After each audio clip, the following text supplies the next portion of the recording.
Saudari-saudaraku terkasih dalam Tuhan Yesus Kristus, selamat pagi dan berkah dalam. Kita berjumpa kembali dalam renungan harian Rabu 5 Juni 2024. Hari ini gereja memperingati Santo Bonifasius, uskup dan martir yang hidup pada akhir abad ke-7 sampai pertengahan abad ke-8. Ia lahir dari pasangan orang tua Katolik. Nama kecilnya Winfried. Perjumpaan dengan para misionaris yang sering datang ke rumahnya menumbuhkan benih-benih panggilan untuk juga menjadi seorang misionaris. Maka ketika menginjak dewasa, Winfried masuk biara dan dididik serta dilatih untuk menjadi rasul yang tangguh. Akhirnya ia berhasil menjadi seorang imam dan diutus ke Frisia. Akan tetapi karena bangsa Frank yang telah banyak menjadi Kristen bermusuhan dengan orang Friska, maka penyebaran Injil diarahkan ke tempat lain. Ia pergi ke Roma dan diterima oleh Paus Gregorius kedua, diberi nama baru Bonifasius yang berarti yang mujur. Oleh Paus ia diutus ke Jerman dan ia dengan berbagai cara menghidupi kerasulannya. Setelah beberapa lama ia diutus ke Inggris. Ia didukung oleh teman-temannya di Inggris untuk terus bermisi. Kemudian ia kembali ke Roma dan ditapiskan menjadi uskup. Setelah ditapiskan, ia kembali ke Jerman dan dengan gigih mewartakan iman, membaharui beberapa biara agar tetap sejalan dengan ajaran gereja. Ketika ia sudah agak tua dan akan menerimakan sakramen penguatan, ia dihadang oleh orang-orang kafir yang dianggap musuh.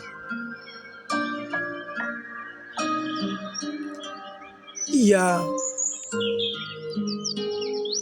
ketika dibela oleh para imam yang akan melawan para musuh, Bonifasius mengatakan, "Anak-anakku, janganlah berperang. Hari yang sudah lama kutunggu dengan penuh kerinduan akhirnya tiba juga. Biarlah Tuhan berperang melawan mereka." Akhirnya Bonifasius dengan para imam yang menyertainya dibunuh oleh para musuh-musuhnya. Ia meninggal sebagai martir karena mempertahankan iman.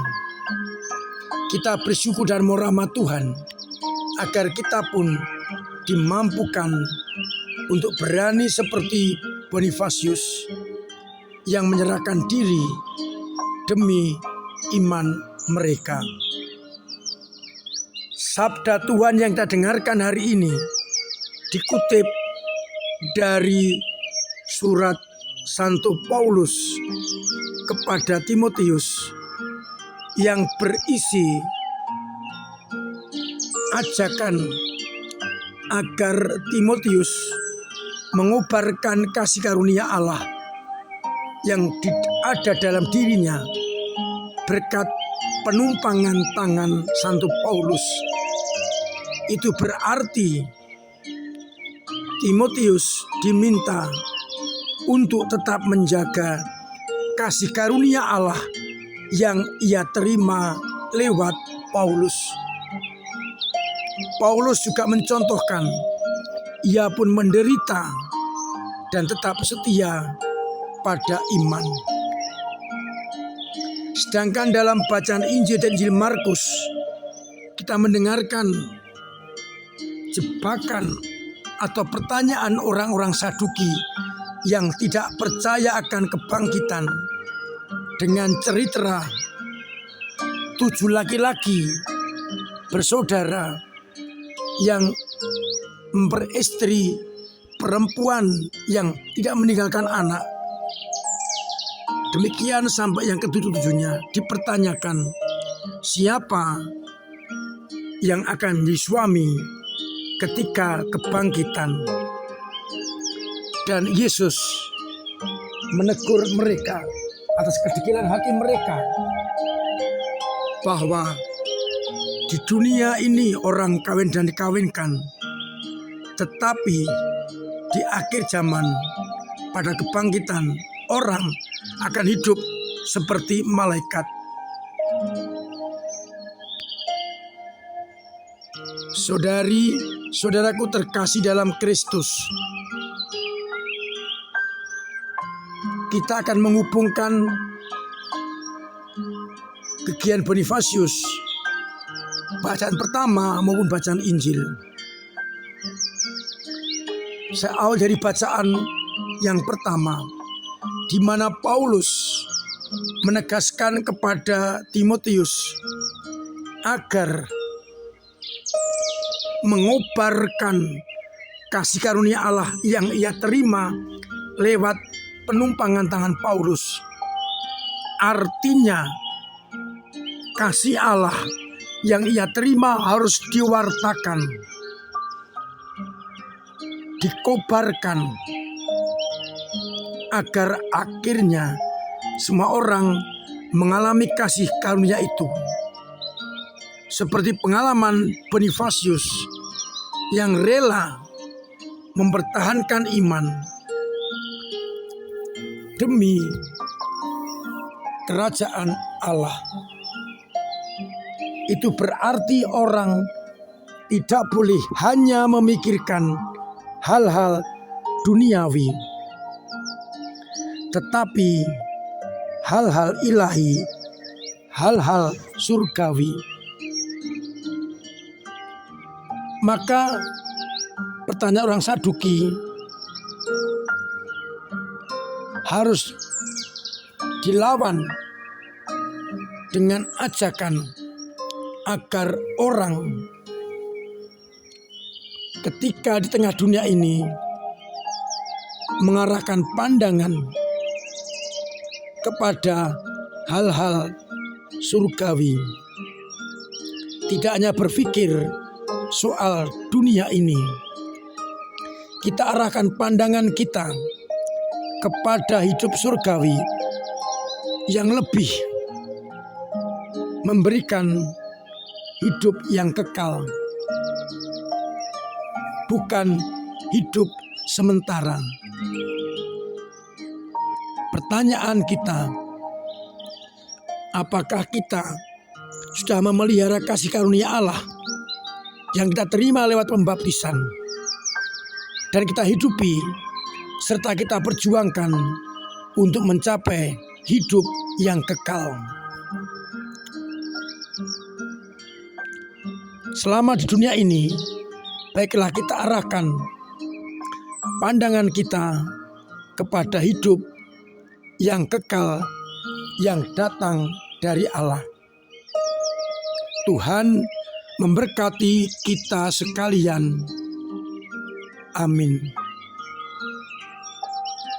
Marilah berdoa. Bapa yang penuh kasih, kami bersyukur atas sabda-Mu, atas orang kudus-Mu yang menguatkan kami untuk menjaga, mengharapkan, mengarahkan pandangan kepada hidup ilahi.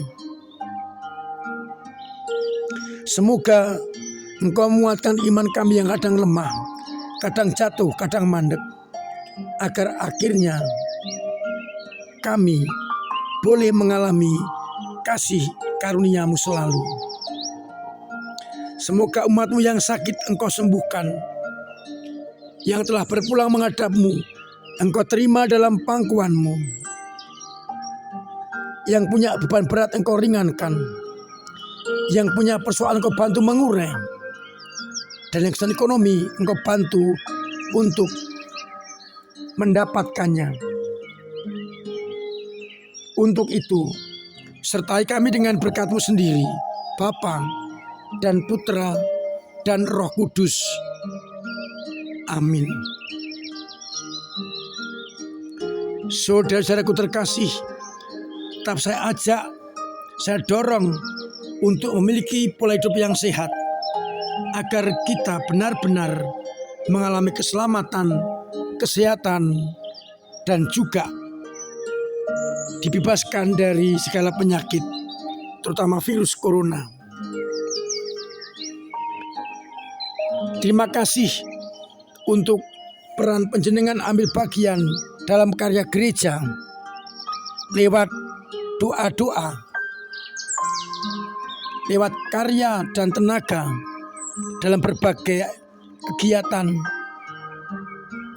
dan juga dengan dana yang sungguh membantu gereja melayani umat Allah. Biar dengan cara kita masing-masing, kita menjadikan gereja semakin hidup, berkembang, agar akhirnya karya Allah dirasakan oleh banyak orang. Mari kita ambil bagian dalam kegiatan-kegiatan menggereja, dalam kelompok-kelompok kategorial yang ada di paroki kita. Semoga dengan demikian gereja menjadi lebih hidup, dinamis, dan menghadirkan kerajaan Allah. Akhirnya selamat pagi, selamat merenungkan, salam sehat. Tuhan Yesus memberkati.